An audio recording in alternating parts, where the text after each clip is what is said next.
Well, good morning folks. Today we got this M8 straight glide. We're going to be doing a service, front tire, and we're going to be installing one of these radar detectors from Adaptiv Technologies. These are made by motorcycle riders for motorcycle riders. They are hands down the best radar equipment you will ever buy for your bike or car. We're going to get started by pulling the fairing off, the fuel tank, and the seat, just to give it that nice clean look when we install the radar. We'll get started by pulling the fuel tank off and the seat.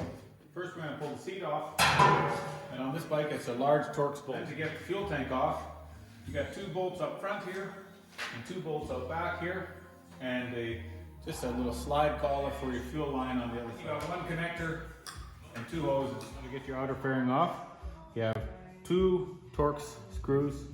They're a Torx 27 on either side, and you have 3 on the front.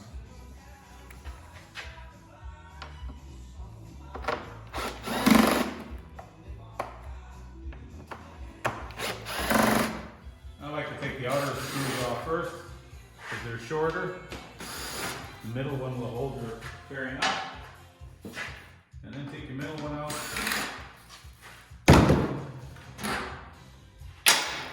Pop the windshield off and the fairing at the same time.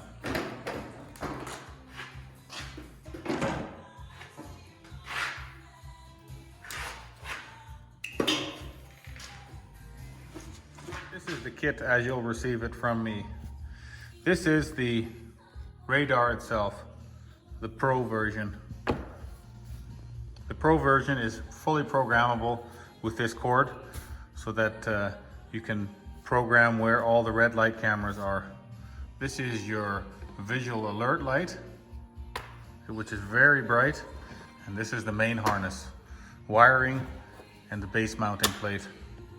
Here is the optional handlebar mount that we decided to go with on this bike in black, and we'll show you how to put this all together. Start by pulling this fairing vent out, because we're going to drill a little hole for our visual light through the inner. There's 2 screws holding. Make a little hole in our fairing right about here for our visual alert light.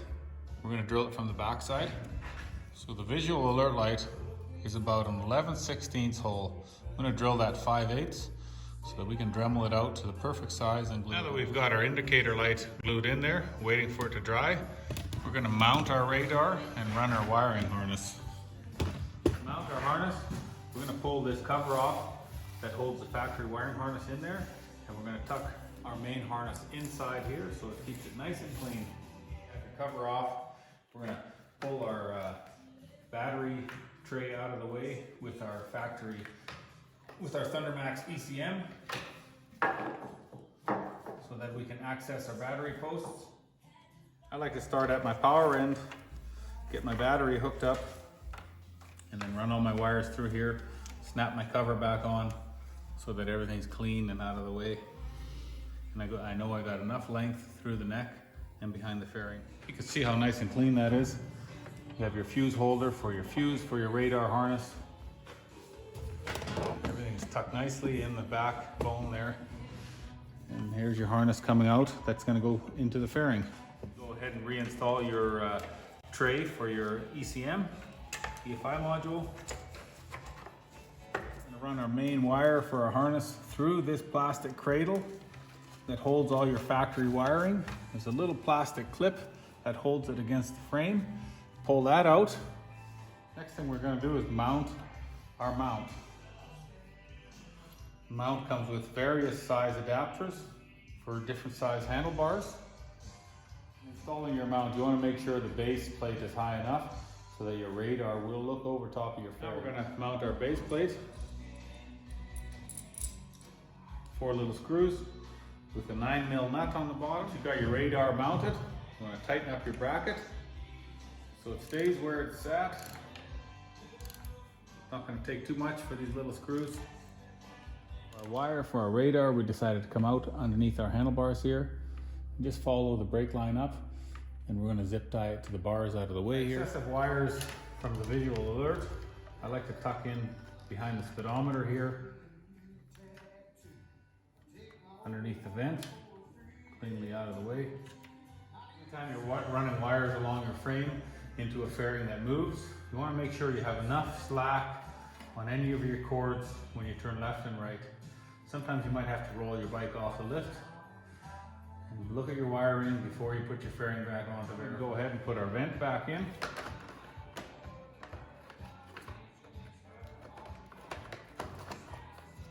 Two screws.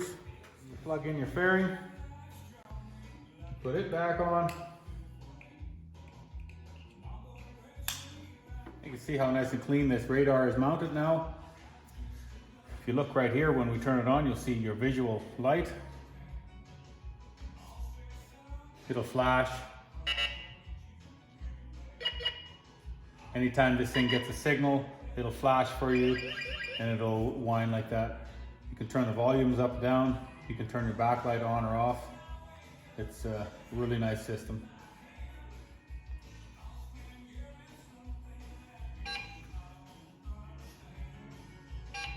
Some people, we've even mounted this in and wired it onto the ignition so it goes on and off with your ignition. This one's hardwired in. Next, what we're going to do is do the service. Here's your drain plug for your primary oil. Here is your drain plug right here for your engine oil. And on the other side, right up in here through the cross member, is a drain plug for your transmission. We're gonna get all those oils draining. While the oil is draining, we're gonna change the spark plugs. Those should definitely be done once a year. And the M8 engine has 4 spark plugs, 2 on the left, and 1 here, 1 here.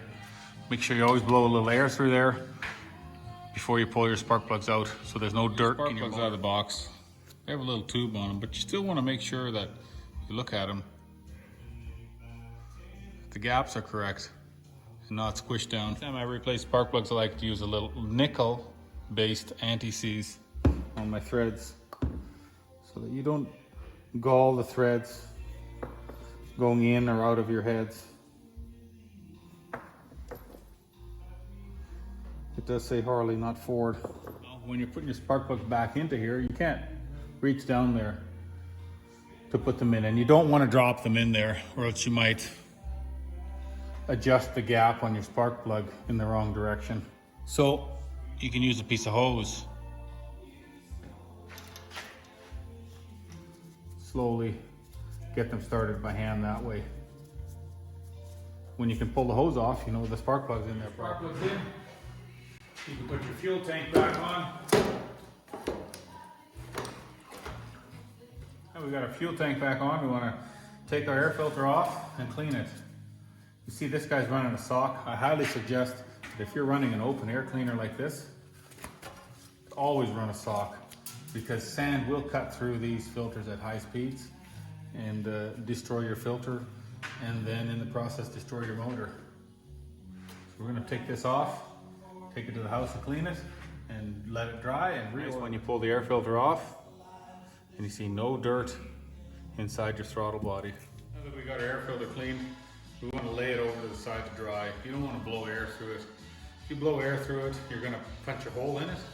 You might as well not even run an air. Every time we're doing a service on a bike, we're going to make sure we check all our signal lights, make sure they're working, have a look at our brake pads and how thick they are, air up our tires. I usually like to keep my tires between 38 and 40 psi, and just have a general look over on the bike. So we're going to do that. We're going to do the engine oil. While I was doing the check over, I cleaned my drain plugs, put a liquid thread sealant on them, and put them all back in, tighten them up. Right here you can see is your engine oil. The cap right beside it is for your transmission. For our engine oil, we like to use an AMSOIL 2050 V twin oil, synthetic. I don't know why some of these guys are running an engine oil in the primer and the tranny. In your engine, you want to throw 4 liters and check it, but the M8 Touring is about 4.5 liters. Transmission, we like to use a 75 140 severe gear from AMSOIL. Has zinc in it, which is load bearing. 1 liter of gear. Now we're going to put our primary oil in, and for that we like to use an AMSOIL low viscosity ATF. ATF has more detergents in it, so your clutches are going to last longer, and it's a little bit thinner. So when you're putting your bike into gear, it's not going to bang into gear like they normally would. And all your performance clutches also recommend ATF. Primary is 1 liter. All right, now that your filter's air dried, you want to spray some oil back in there. Not too much. Any extra you want to just wipe off. If you get too much oil on your filter and it sucks through and sticks to your mass air sensor, it won't read the air going over top and it'll start to overfuel and your bike will start to run like. Put your air filter back on. Make sure you put a little bit of air filter grease all the way around the edge. That way you don't have any dust that can suck through. Put your filter back on and your clamps. Last but not least, once you have your air filter back on, if it's an open style filter, put your sock back on. Kind of like the old saying, no glove, no love. Nah, not really. Anyways, make sure you run the sock to protect your filter from any sand. To finish working on your bike, make sure you wipe your exhaust system off. Whether it's chrome or black, wipe it off with a little bit of brake cleaner or gas or ether, just to get your fingerprints off of it and any oil that may have spilled. If you don't wipe it off, it'll burn a permanent imprint into it. A service on a motorcycle, I like to use an Amsoil product called PI. Cleans the engine of any carbon deposits. And then for the fuel, because of the ethanol we have nowadays, I like to use a product called Quick Shot. It helps control any water problems you have in your fuel caused by ethanol. Ethanol absorbs water from the atmosphere. This bike also has a Thundermax EFI module. Any motorcycle that comes into our shop that has a Thundermax EFI module during a service or any routine maintenance, we like to plug it in and just see what's going on with the computer. I'll show you an in-depth video later on how to install these and program them. Now we're going to do the front tire. Pull your cap off your axle.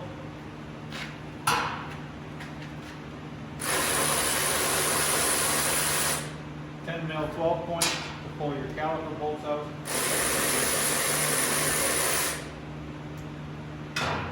15/16 nut to loosen your axle. Allen to loosen the pinch bolt on the right side for your axle. And then you can lightly tap your axle out. Alright, now we're going to put our new rim back on with the brand new Avon Cobra chrome tire.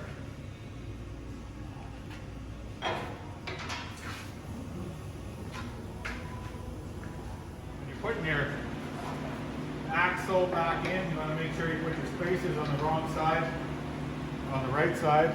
You're going to want to hold this axle with a pin through the hole. Tighten up your axle nut. Make sure you don't forget to tighten up your axle pinch nut. Secondary safety.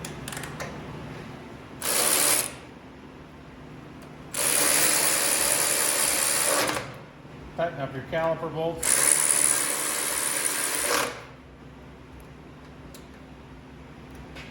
Anytime you have a wheel off or your brakes are off, you want to make sure you pump up your brakes so that the first time you hit them, you have brakes. Okay, so you want to make sure you put your fancy black axle caps back on, and then you can let your bike down and take it off the lift. Alright guys and girls, thanks for watching another episode as we did some wrenching on the bike. This time we did a service, front tire, and radar detector from Adaptiv Technologies. If you'd like to quote on one of these, give me a shout. We have a few in stock and we can ship them directly to you. And appreciate Appreciate you guys watching. Can't do it without you. Please share the channel, like it, hit your little bell so you get notifications when we've got a new episode, and we'll see you guys next time. Thanks. Have a Merry Christmas and probably a Happy New Year. We'll see you in 2022.